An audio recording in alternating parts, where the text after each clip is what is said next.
I saw a thing, actually, a study that said speaking in front of a crowd is considered the #1 fear of the average person. I found that amazing. #2 was death. Death is #2? This means to the average person, if you have to be at a funeral, you would rather be in the casket than doing the eulogy.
Good morning.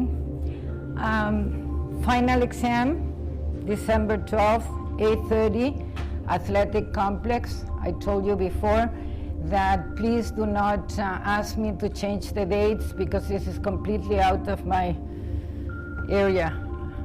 It's the registrar's office, okay? So we are still covering the chapter on the family, and I will continue with that. Last Tuesday, we were talking about patterns of inheritance, descent, authority, and there was one minor thing that I needed to tell you that I didn't have time to do it. So these are the residential patterns, and that means that there are certain cultures that are patrilocal or matrilocal or neolocal, as we have in Canada. So in those cultures where patrilocality... The situation of contract faculty in universities, sessionals as they are known in Canada, adjuncts as they are known in the US, is contradictory insofar as it is both typical and yet atypical of workers' situations generally. The ideology of meritocracy provides the flimsy moral foundation for the inequities of the system. It suggests that one's paycheck is, to some degree at least, proportionate to one's level of skill, training or specialised qualifications,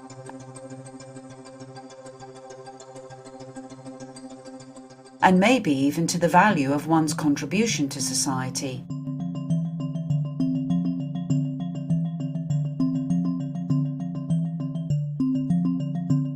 Thus, the argument goes, fast food workers and Walmart associates deserve the abysmal level of compensation they receive.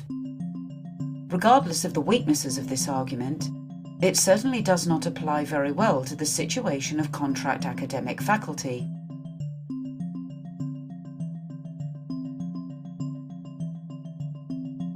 Many of them possess PhDs, the highest level of education possible to obtain. Many are not only excellent teachers, a rather demanding and difficult skill in itself, but are world experts in their chosen fields.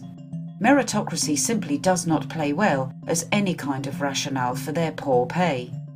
On the other hand, perhaps the most common of contract faculty complaints about their situation, the precarious nature of their employment, is not at all unique to their position, but has been common throughout capitalism's history, and has become even more ubiquitous as a present reality. Professor Brian Palmer, Canada Research Chair at Trent University, explains it like this. The notion that precarious labor has become a separate class with distinct class interests position put forward by Guy Standing, for instance, flies in the face of the historical reality where, in some senses, all labor has always been precarious. And if you want to look at the notion that labor is secure, well-paid, protected by unions, has developed its sense of entitlements, that really only works for a very small period from 1945 to 1975 in particular places in the world, Canada, the United States, Western Europe. But even in those places and even in that limited time span, there were sectors of the workforce, women, peoples of color, various sectors on the underside, if you will, of the Fordist sort of factory regime, where labor was insecure, poorly paid, badly protected. So if you look historically, precariousness and proletarianization have always been twin. A lot of people are shocked to hear that up to 40% of workers in the GTA are actually precarious work. And precarious work doesn't always mean bad work, but it means that you can't rely on, having a job in 6 months or having a job in a year. And some of the research done by the United Way of Greater Toronto just shows how damaging that can be to people's levels of stress and their sense of security, makes it hard to buy a house, makes it hard to have kids. So precarious work is actually having a really negative impact on a lot of our communities. It's affecting a huge number of people and leads to high stress, poor health outcomes, and is really something that is more and more on the public agenda as a problem that we desperately need to solve. This is very true. Precarious work in general is a problem for society, and there are the beginnings of a struggle for change.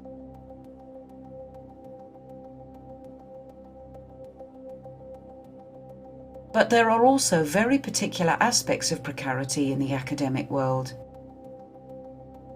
There are particular problems and reasons to be angry if you're a sessional or an adjunct professor.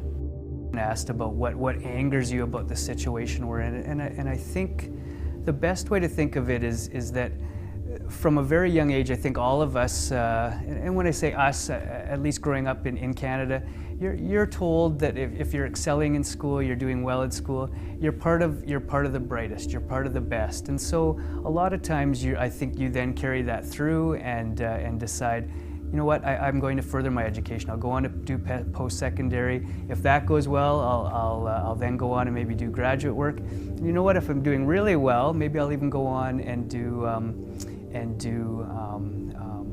doctoral work. And so in doing that, and I know from a personal standpoint, I think what's hardest and what's one of the most difficult things about precarity is that you get through all this work, and in a lot of cases for many of us doing a humanities PhD, you've now done 10 to 12 years of post-secondary work in some instances, if not even a little bit more. You arrive there, and none of us, for none of us, certainly not for myself, this was never a get-rich-quick scheme, but to then be suddenly impoverished, or to feel that, and certainly not impoverished in spirit, but to feel that what you've done really has no value to the people that really have firm control over your work life, and unfortunately that being university administration. And I think those feelings of seeing that and juxtaposed with all that you've been told about how wonderful you've done and the way you've strived and seeking these positions that somehow feel very elusive now. I think battling that and the fact that you really feel let down and you understand where some of those depths of depression can come from for some people. I certainly have felt lucky that I've had great support systems and things too, and I think that's where unions and some of these things come in. But those moments where you're caught with knowing that, you know what, we don't have very good dental care. In fact, we don't have dental care. you have to think about where that next contract's coming, not 4 months down the road. You think about it the day after you sign that contract, because you know that it's then coming to an end as soon as you've agreed to that contract. So just, I think that constant fear that manifests itself in so many ways in not wanting to communicate that with students, in not necessarily wanting to communicate that with other faculty members, and certainly with most of the tenured faculty that you'll come in contact with, not wanting to in many cases, talk about it with them either. And so I think that alienation, those feelings of isolation that mark many in the working class, certainly can identify with as a precarious worker, because we absolutely are not part of any kind of elite, any kind of powerful, any kind of wealthy as part-time or precarious or adjunct or sessional workers, whatever you may want to have us called. Excuse me, Professor Kitch. Yes.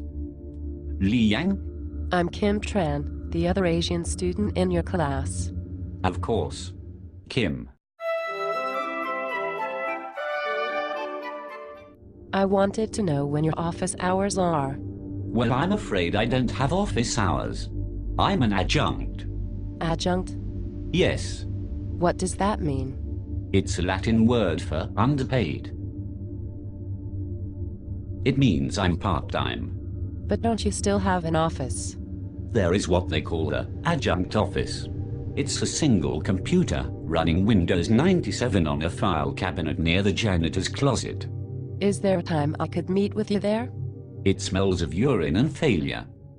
I just recently completed my PhD over the course of 10 years, where I was teaching full-time as well, went through a divorce, a custody dispute. I don't know if that's important information. Just to say that, you know, life has been fairly difficult. And on top of that, to be put into a position where after you've completed a PhD and you have a lot of job experience, that you really don't have a hope in hell of actually attaining a permanent full-time academic job. That's a tough pill to swallow. So respect, or rather the lack of respect shown for the value of their work, is of great concern to most contract faculty. Thank you for taking the time to see me. I know you're quite busy as department chair, but I was wondering, I applied for the open full-time position, and I've been an adjunct here for 5 years, so I was surprised to not even get an interview. I'm sorry, who are you? I would say I spend probably about a third of my time, without exaggerating, applying for jobs, applying for contracts. At any one time, I have multiple contracts at play, and I'm constantly applying for work for the following year in multiple places. And so this is always on my radar. I'm always looking for work, and that never ends. I'm Professor Kitch. I teach contemporary American literature. I was on the online learning committee with you last semester. I was your secret Santa. Oh yes, of course. Professor Kitch. As I was saying, I applied for the open position. We had more than 11 applications. We could only do phone interviews with the top 10. Well, this year is different because I have an LTA. Yeah. When I teach on contract, usually 3 or 4 courses a semester in the fall and in the winter. In the summer, I do my best not to teach. Sometimes I do teach, depending on my situation, but I try to take the summer off from teaching and do my own research. There are other factors. Perhaps you could publish. By the very nature of teaching, you have to do research. You can't teach a course without doing academic research of some sort. It's virtually impossible. The only way you could do that would be to open up a textbook at the beginning of the course and start reading from the textbook.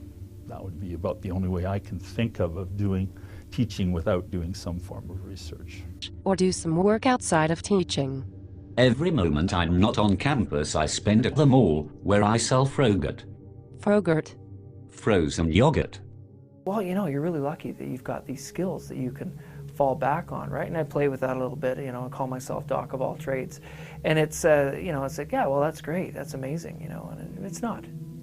it's horseshit, you know? I mean, why, you know, especially with the cost to the taxpayer and the money that I've put in over the years to be trained as a sociologist, and I think I'm a pretty damn good one, to have to kind of scrape together a living month to month through doing odd jobs it's awful, you know, and it's a waste. It's a complete waste of people's time, energy, and money. And you know, we should be training people to be able to contribute to society, and they should be allowed to contribute to society.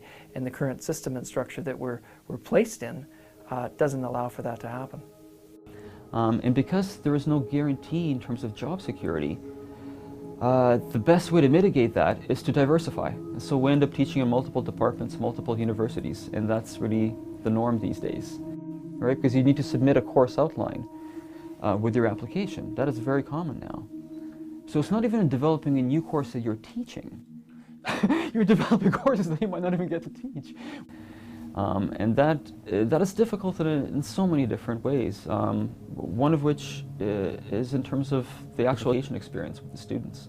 I have no idea what I'm teaching from year to year, from term to term. Students ask me, you know, what are you teaching next year? I might want to take a course with you. It does happen sometimes that they ask me that. And I don't know what to tell them because I actually have no idea.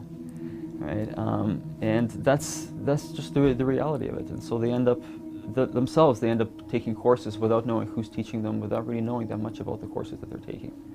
And so it's difficult to create those kind of relationships with your students, those meaningful relationships that many of us grew up with who went through this education system 20 years ago or so that don't really exist to the same extent anymore.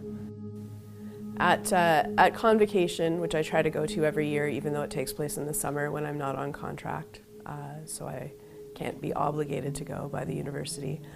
I like getting to meet the students and their families and their parents, and so their parents will always ask questions about the job and the things that I do, and they're always very, very shocked to hear that I have no guarantee of permanent employment, that this is something that I exist in on a year-to-year basis, finding out whether I'm going to be back for the next year. And I think that really speaks to the way that precarious employees are invisible, especially in the university sector. We do the same jobs, we teach their kids as the full-time tenured faculty, but you can't see that by looking at me, knowing that I have a much higher load at a much lower wage. And so it's one of those things where I really look forward to seeing the students, but I always kind of cringe about having that conversation where I have to say, no, I just have a contract. So I'm not technically working right now, or sometimes I'm teaching one course in the summer,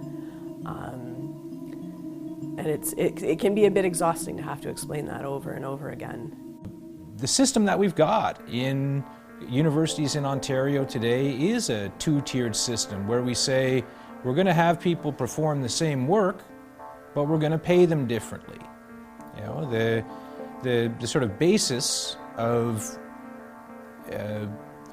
teaching at a university in Ontario these days has three components to it. There's a teaching component, a research component, and a service component. And one of the big myths that's out there about contract faculty is they split this job apart and say, no, we don't want to pay you to do research and service. All we're paying you to do is teach. And that's the justification for less wages and less chance for promotion.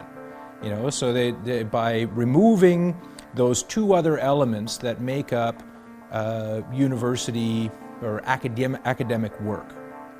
But the fact is that we end up having to perform that research and service anyways. We just end up doing it for free.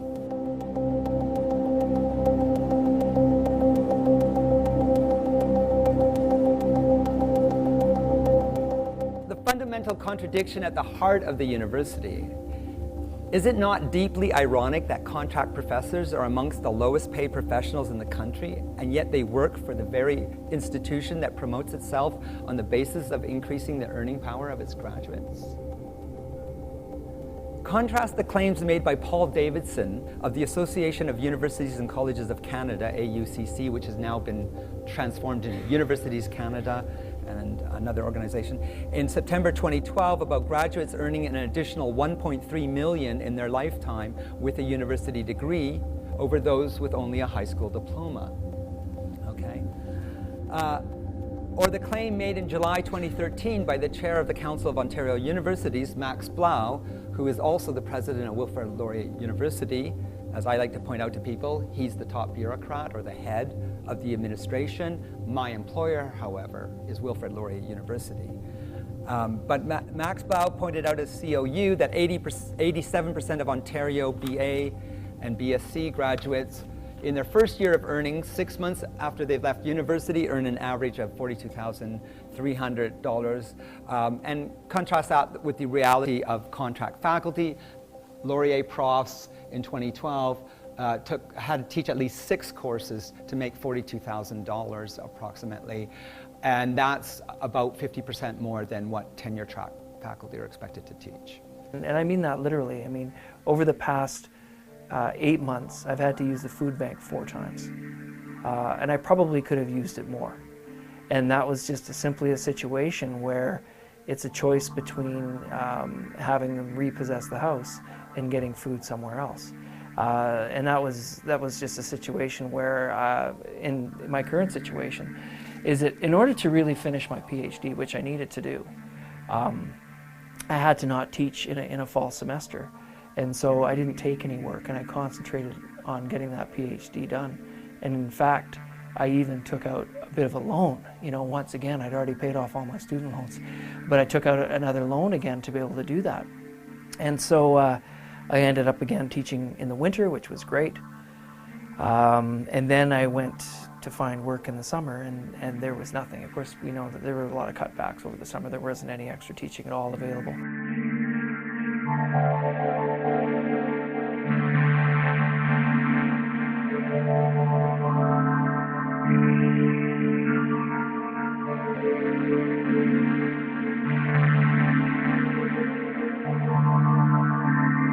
The faculty are facing this precarious employment position.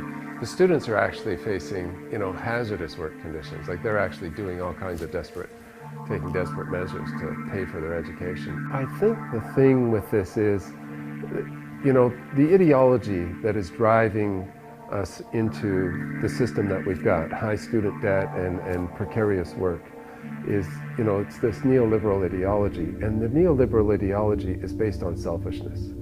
That is the core value. If you read Milton Friedman's Freedom and Capitalism, he talks about it clearly. He says the modus operandi is selfishness. And I think if you're going to push back against that, you have to talk about other values. You have to talk about, the values of community and compassion. And so as a faculty member, when we're standing in front of our students, we have to remember that we are all part of this community that is learning together, and that we should be supporting their efforts to fight for better learning conditions. As well as, the students actually last year, when York and U of T were on strike, the students were very supportive and were writing articles in the newspaper. And I think that together it was a much bigger protest, and it got a lot more public support because the students were standing with the faculty, and I think, or with the contract workers. I think the contract workers need to stand with the students as well because of the plight that they're facing.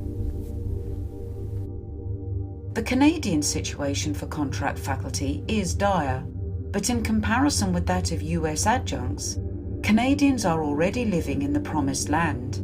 Their bad pay is nonetheless much better than that of nearly all US adjuncts. Between 1970 and 2008, the adjunct pay has gone down 49%. The president's salary has gone up 35%. Deans, provosts, they're making money. Who's not making money is adjuncts. I get $2,700 per course. After taxes, that's about $2,300. So one student essentially pays for me. Most have, however inadequate, some provision for seniority and thus some tiny measure of job security.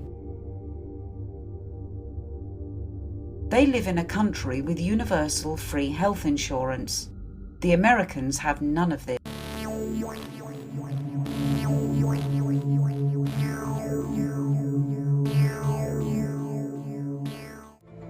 How can we help our students when many of us are on food stamps?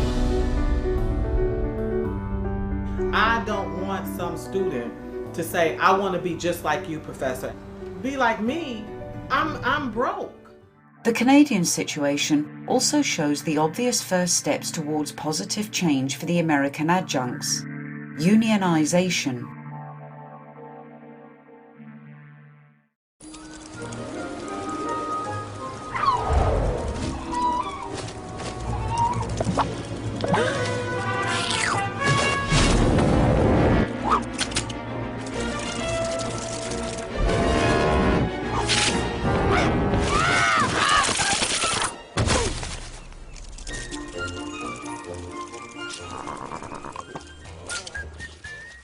It's the same indignities semester after semester. We never see a raise. I have to park between a methadone clinic and the former site of the methadone clinic. What are you saying? I'm saying we need to form a union.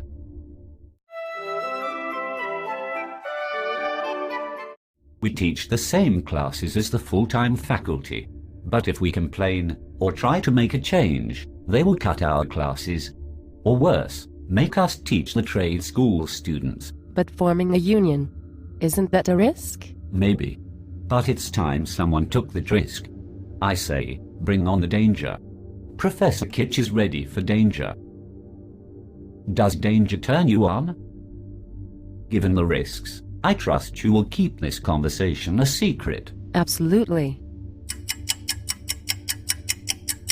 You understand, of course, that we have to make an example out of you. I don't understand. How did you find out? Anyone says union within a 3-mile radius and I hear about it. But you have an Obama sticker on the door. I support unions in theory.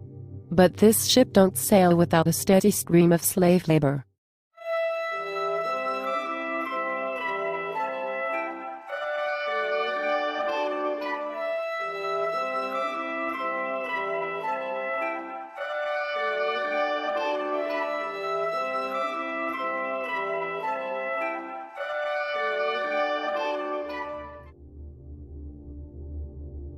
The debate about the role of adjuncts has received increased attention since the death of an adjunct professor, Margaret Mary Voyko. Voyko suffered from cancer and high medical bills and taught French for 25 years. She earned roughly $10,000 a year without health insurance.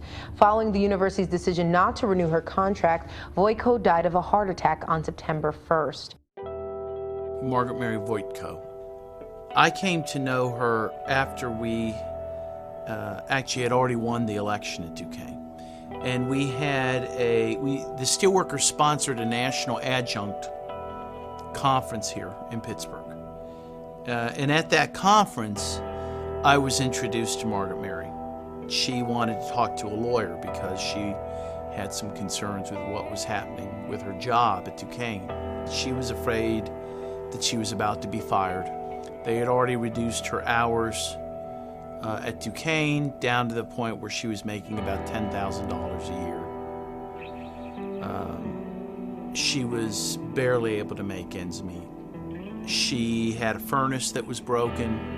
She couldn't afford to fix, so during the winter, she explained to me, she would end up sleeping at school on a couch or whatnot, and at times was escorted off the property by the police there. Yeah, and so for 25 years of service, she ends up getting fired, offered no severance, no retirement, no insurance. And I found out the next day that a few hours after we talked, she had had a massive heart attack. And she ended up in the hospital, and she never recuperated, and she died.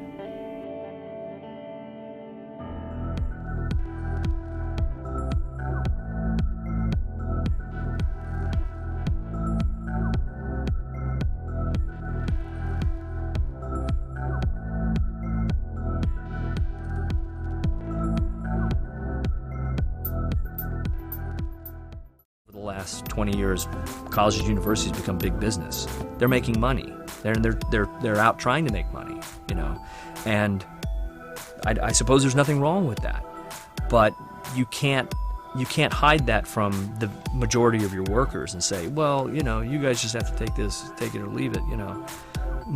No, we don't. Not anymore.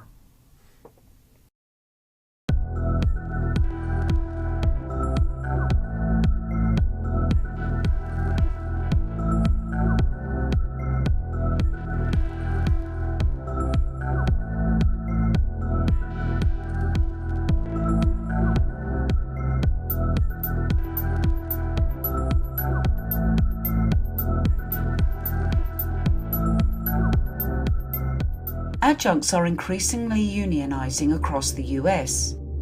This is a good thing. This is a necessary thing. But it is only a first step. As said before, most Canadian faculty are already unionized.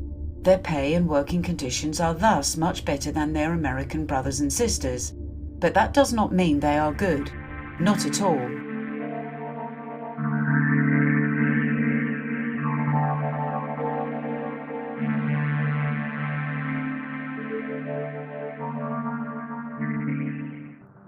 Some Canadian contract faculty belong to the steelworkers. Many more belong to the Canadian Union of Public Employees and are part of one of the many QP locals. Others belong to the same union as their full-time colleagues and have their wages and conditions bargained for along with them. Others still belong to the same union as full-timers but have separate bargaining units. Perhaps more importantly, how strong their unions are is quite variable. How much they are willing to really fight for change is also quite variable.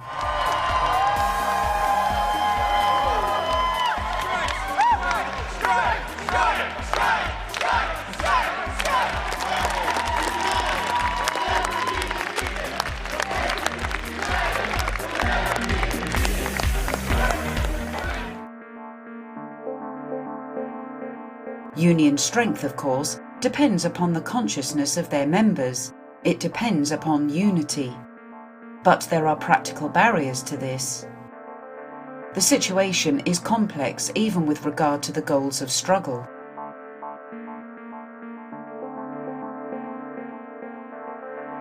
First, if the contract faculty person is teaching at more than one university, where should they put their political time and energy?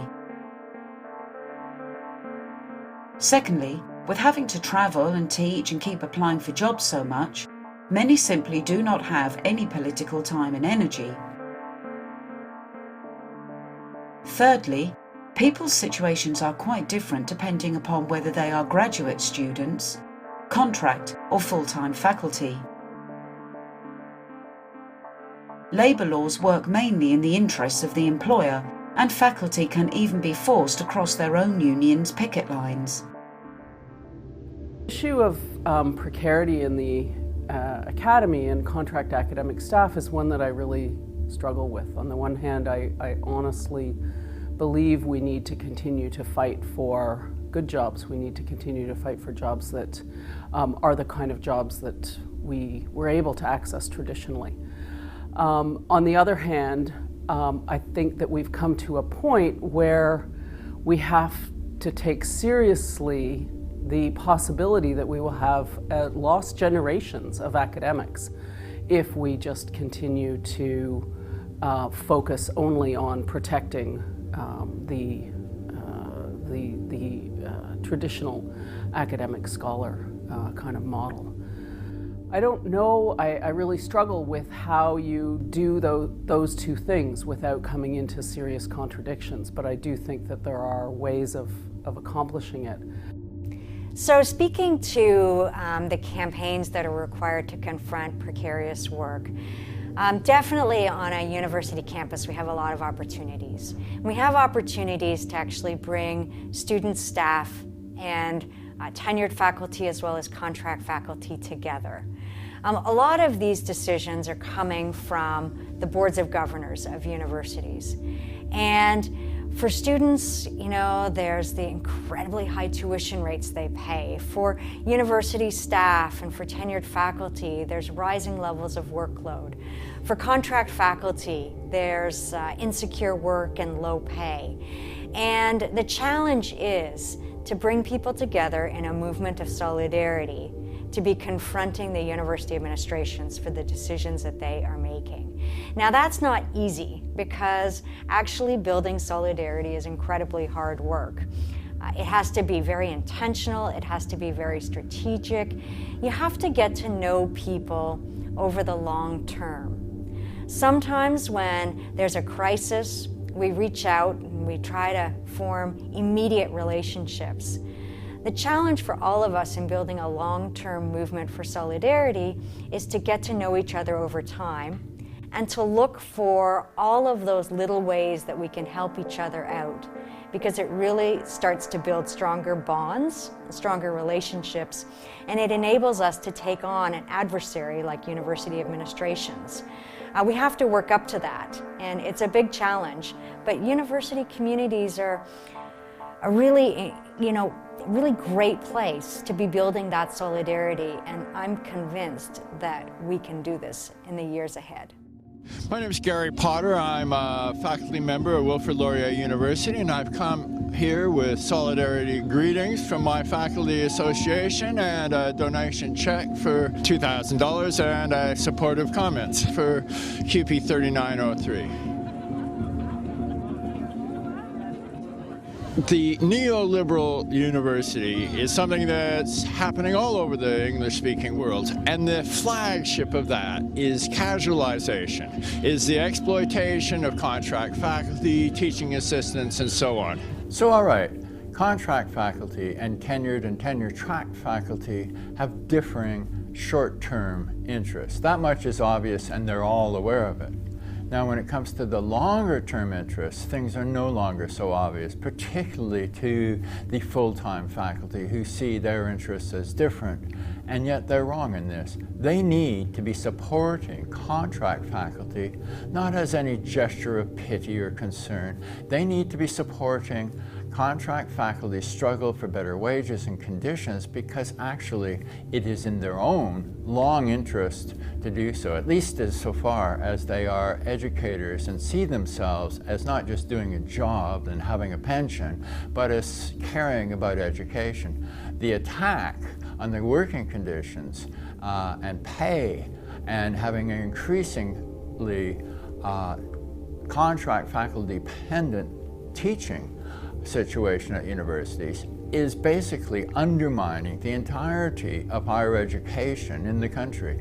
So not as some gesture of concern in a liberal kind of charity mode, rather contract faculty need to be supported, because for full-time tenured people, it is in their long-term interest to do so.